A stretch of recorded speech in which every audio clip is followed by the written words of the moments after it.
right, good morning, YouTube. Hope you're having a great day. It's 7 in the morning. Looks like it's more like 6. Still looks kind of dark. It's really cold.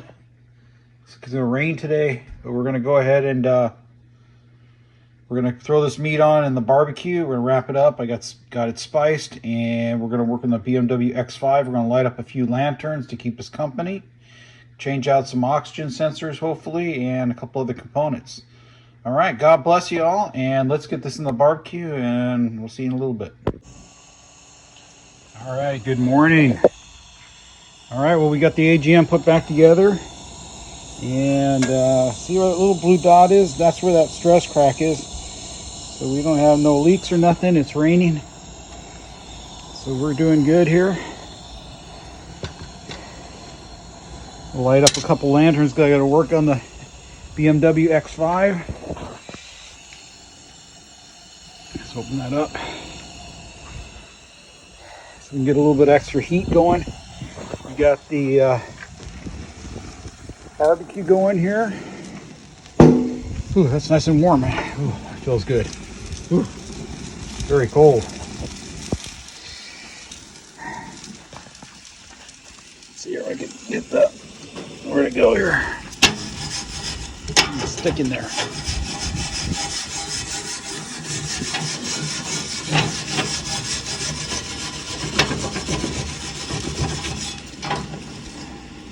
Something stick there. I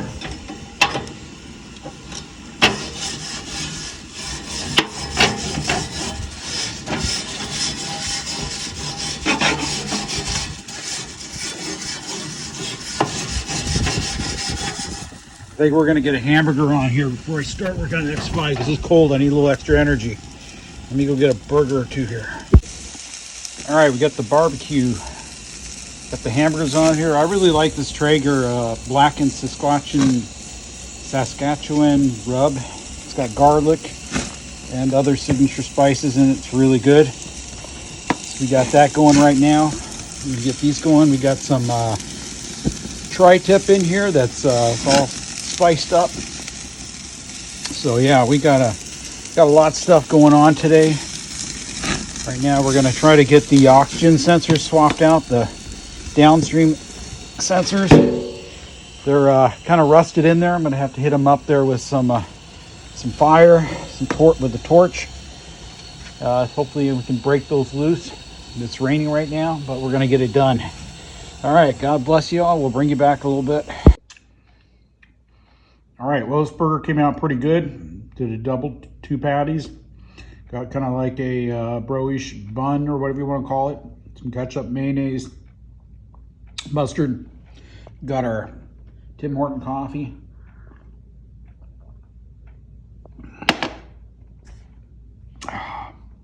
So we're getting all powered up here, fueled up to go out there and work on those O2 sensors and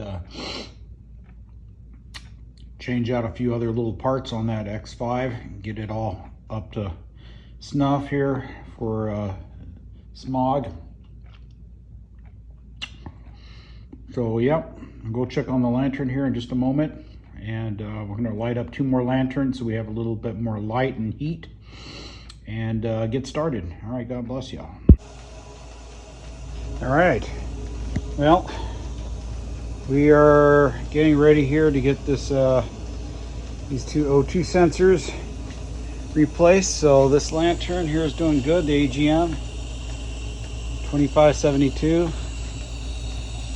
It's epoxy finally sealed it. No problems with it anymore. It's all good. Yeah, we don't have any issues here. So we got these others up here. So yeah, here we go. These oxygen sensors are really rusted in there. There's 2 downstream ones. They look like this. These are Bosch. When it comes to oxygen sensors, always buy a really good name brand. Don't buy a generic one. You're not going to do yourself a favor. So yeah, these are like 22 millimeter. Is that what those are? Yeah, 22 22 millimeter. So when you have one that's really rusted in there, I get two of them like that, you want to do is you want to hit it with some penetrating oil, and then you also hit it with MAF gas. Get it nice, red, and hot. And then you're going to put your wrench through there, put pressure on it. And you're also going to hit it with the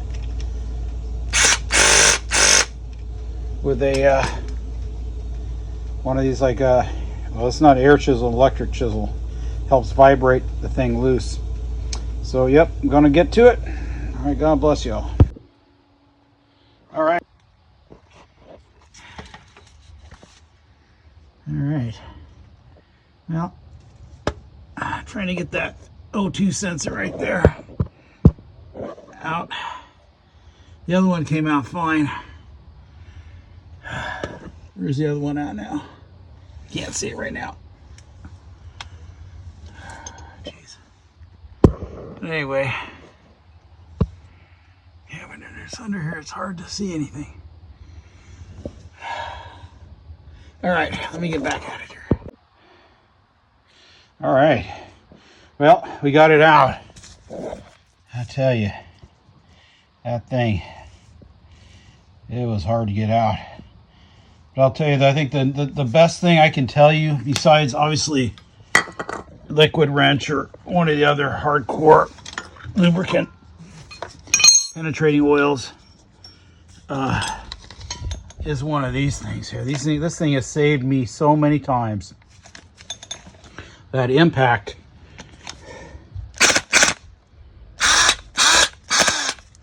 Let's see if I can do it here.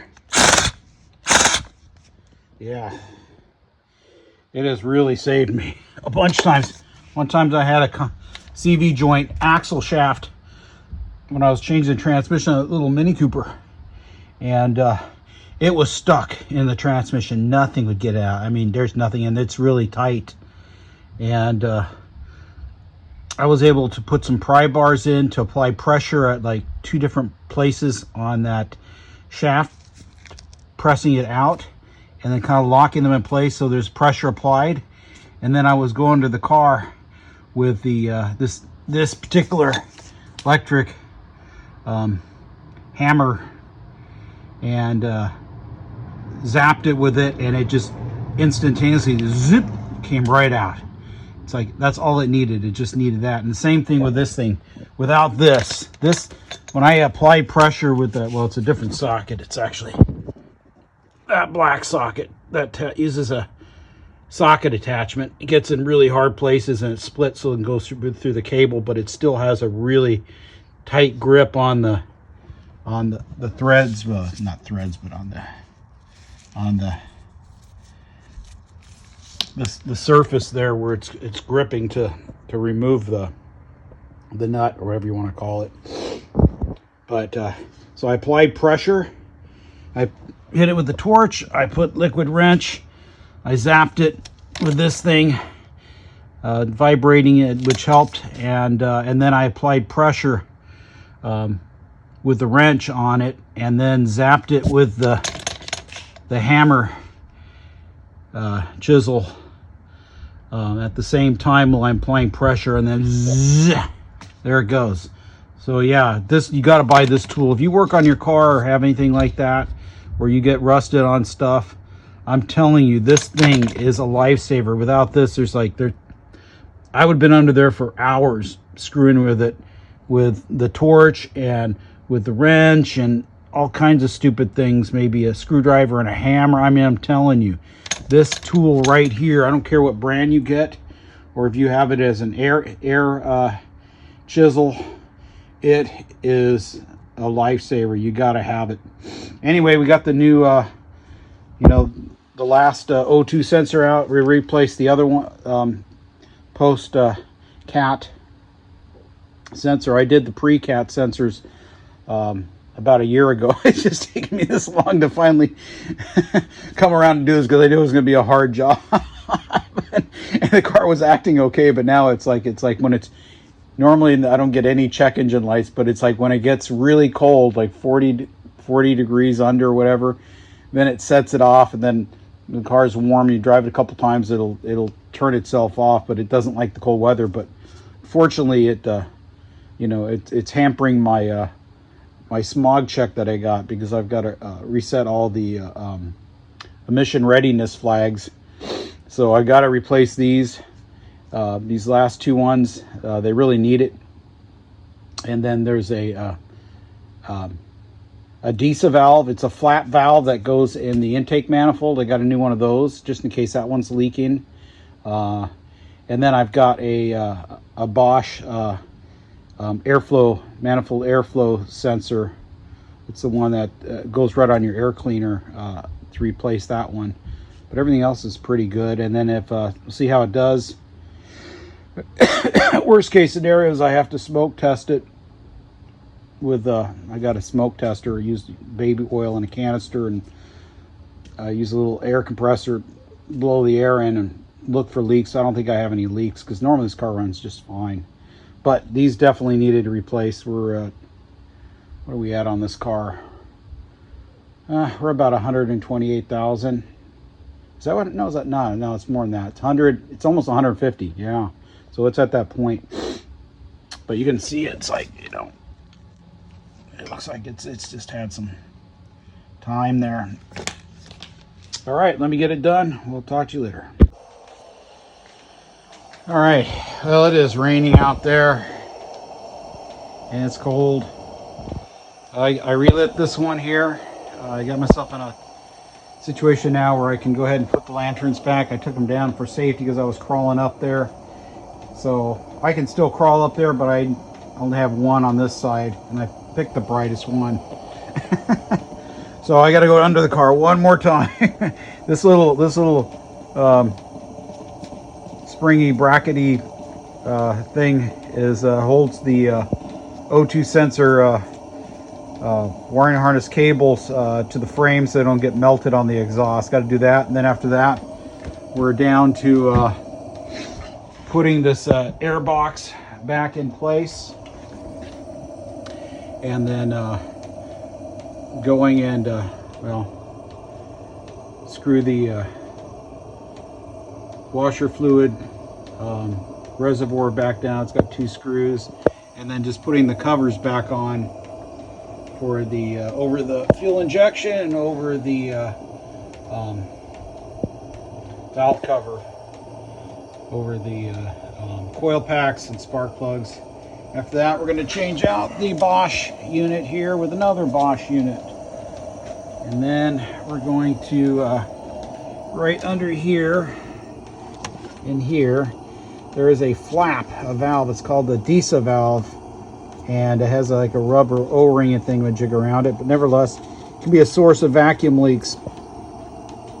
So I'm going to swap it out, and then we're done for today. And then after that, it's just relax for the rest of the day type of scenario. Take the kids somewhere. So, yep, let's get it done. All right. All right, we got some coffee going. It's cold. Running out of oomph. So I've got some Lavazza. It's actually an espresso grind, but I just put less in. So make some coffee that's not so strong. So here we go. And we're getting almost to the end here with the O2 sensors. It's got a little bit left to do, and then we're going to do that DISA valve, and we're going to do the MAF, and then start it up, and we're going to call it a day for today. So we're almost there. I got a few bolts left here for the air box down there. There's like a couple down there, and the side there's like 4 of them. Kind of hard to get to. So almost to the end of all the things that's wearing my back out. So all right, and this thing is going strong. I'll tell you, there is something to say about having a lantern running on a cold day, rainy day, when you are working outside or working in the garage or your shop or whatever. It really does add a bit of comfort. It gives out some heat and some light. Just a nice thing to have. All right, here we go. All right, well, the map they sent me was actually the wrong one, but this one seems to be responding really good. I think it's fine. This is the new DISA valve, so it sits right there, And what it does, it has a flap, and the flap has like silicone seals there, and the flap anyway, nevertheless, it opens and closes and adjusts air, but it can create vacuum leaks. So this is a replacement part. I'm going to put it in. I'm not saying the other one's bad, but just in case, because I was getting a couple errors, that it was one of the possibilities. Most likely it was the O2 sensors, because they're really old. I already had done the pre-O2 sensor, the pre-cat ones, and today I just did the post ones, the ones that are on the other end of the catalytic converter going toward the exhaust. So yeah, I think those were probably the culprit. I don't even think I have any vacuum leaks or anything, but we're going to replace this diesel valve because I have it right now, and we'll send back the manifold air flow sensor and get our money back on that one. This one's fine. We'll just keep it for now. It's responding good. All right, well, I'll bring you back in a little bit. Jingle bells ringing in my ear. Jingle bell, a sound that's oh so dear. Frosty the snowman is all around town. Watch out for reindeers are falling down.